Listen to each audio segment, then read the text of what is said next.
안녕하십니까. 공주시의회 정종순 의원입니다. 발언 기회를 허락해 주신 이종훈 의장님 이하 동료 의원 여러분들께 감사드립니다. 공주페이는 공주의 자랑입니다. 공주시 소상공인들에게는 카드 수수료 부담을 덜어주고 가입자에게는 충전 시 10%라는 막대한 이득도 줍니다. 지역화폐 발행 1,800억 달성을 앞두고 공주시는 흥분의 도가니입니다. 마치 1,800억만큼 소상공인들의 매출이 오른 것 같습니다. 저는 이 성과에 취해 있는 집행부에게 경고합니다. 시민들에게 현실을 바로 알려주십시오. 지금 우리 앞에는 두 가지 불편한 진실이 있습니다. 첫 번째로 공주페이에 들어가는 예산은 국비가 아닙니다. 정부의 지역화폐 할인율 지원은 3년 기한이었고 그나마도 꾸준히 지원율을 줄여오고 있었습니다. 다만 그 공백을 시 예산으로 메꾸고 있었던 것입니다. 시장님이 직접 발표한 내용입니다.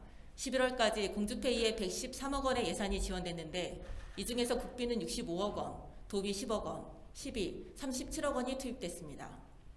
2022년 정부는 올해의 절반 수준으로 지원한다고 합니다. 그럼 공주시가 내년에 부담하게 될 예산은 얼마나 될까요? 100억쯤 될까요? 두 번째는 코로나가 곧 끝날 거라는 희망이 없어졌다는 것입니다. 11월 1일 위드 코로나가 시행된 지 고작 한 달 반인 12월 16일 어제 정부는 사적 모임 4인 제한, 다중이용시설 9시까지라는 강력한 거리두기를 발표했습니다. 소상공인들의 살인적인 희생을 밟고 시행됐던 K방역은 언젠가는 위드 코로나가 현실이 되겠지라는 희망 때문에 가능했습니다. 그러나 이제 올해 마지막 특수조차 눈앞에서 잃어버린 소상공인들은 골목 곳곳에서 절규하고 있습니다. 공주시민들은 공주페이 한도를 올려달라고 합니다. 당연합니다. 10%는 어떤 은행이나 증권사에서도 보장하지 못하는 엄청난 이득입니다. 그러나 그 혜택은 현금 보유력이 있는 사람, 모바일 결제 사용이 가능한 사람들만 받을 수 있습니다. 예를 들어 한 달에 100만 원씩 매달 충전이 가능한 사람은 1년에 120만 원을 공짜로 쓸 수 있고 4인 가족 기준으로 어떤 집은 1년에 480만 원까지도 이득을 볼 수 있습니다. 돈 있는 사람은 더 많이 가져가고 돈이 없으면 혜택을 한 푼도 받을 수 없습니다. 모바일 사용이 어려운 노인, 장애인도 그 혜택에서 제외됩니다. 가맹점도 마찬가지입니다. 코로나에도 불구하고 다행히 장사가 잘 된 업종이 있습니다. 그곳은 공주페이 덕에 계속 카드 수수료 할인까지 받았겠지만 아예 업종 제한을 받아서 문을 닫아야 했던 업주들은 공주페이 혜택을 받을 기회조차 없었습니다. 또한 관광업에 도움을 주기 위한다는 명분으로 공주페이는 공주시에 주소를 두지 않은 사람들도 누구나 가입이 가능합니다. 국비 지원을 충분히 받을 때라면 모르겠지만 이제는 시비 부담이 100억대를 눈앞에 두고 있는데 공주시의 예산이 외지인의 호주머니로 들어가는 것입니다.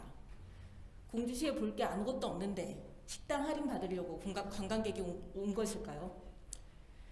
공주에 왔다가 할인된다니까 한번 써본 걸까요? 공주페이의 장단점에도 불구하고 코로나가 끝날 때까지 1년만 버텨보자는 생각에 공주시의회는 수수료 부담을 10위로 늘리기 위한 조례 개정도 통과시켰고 점점 늘어나는 코로나 예산 부담으로 복지나 교육 예산을 조이는 것도 넘어갔습니다. 하지만 이제 그 한계가 눈앞에 있습니다. 저는 제발이라는 표현을 쓰고 싶습니다. 제발 시민들에게 솔직하게 말씀하십시오. 예산은 한정되어 있습니다. 100억은 공주시 어딘가에서 쓰여져야 할 다른 예산을 줄여야 나오는 것이지 공주시에서 찍어낼 수 있는 돈이 아닙니다.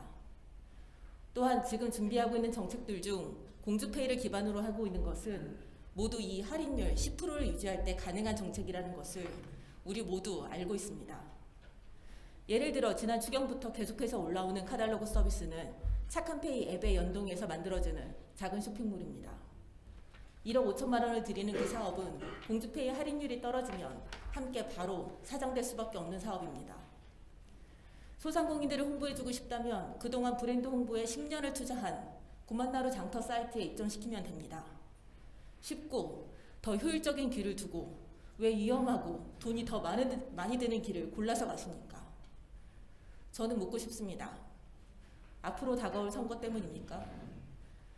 저 역시 선거를 치러야 하고 당장 시민들에게 손에 쥐어준 떡을 뺏을 수 있다는 말을 하는 것은 공포입니다. 그러나 선택을 해야 한다면 현실을 바로 알려줘야 합니다. 공주페이의 혜택을 현 상태로 유지할 것인가? 혜택을 줄이고 손실보상에 보태 죽어가는 사람들을 살릴 것인가? 공주페이에 기반한 정책으로 1년을 바라볼 것인가? 눈에 바로 보이진 않아도 제대로 된 유통망을 구축하는 데 투자할 것인가?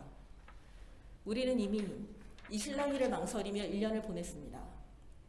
더는 안 됩니다. 거짓된 희망으로 선거를 치러본들 진실은 언젠가 드러날 것입니다.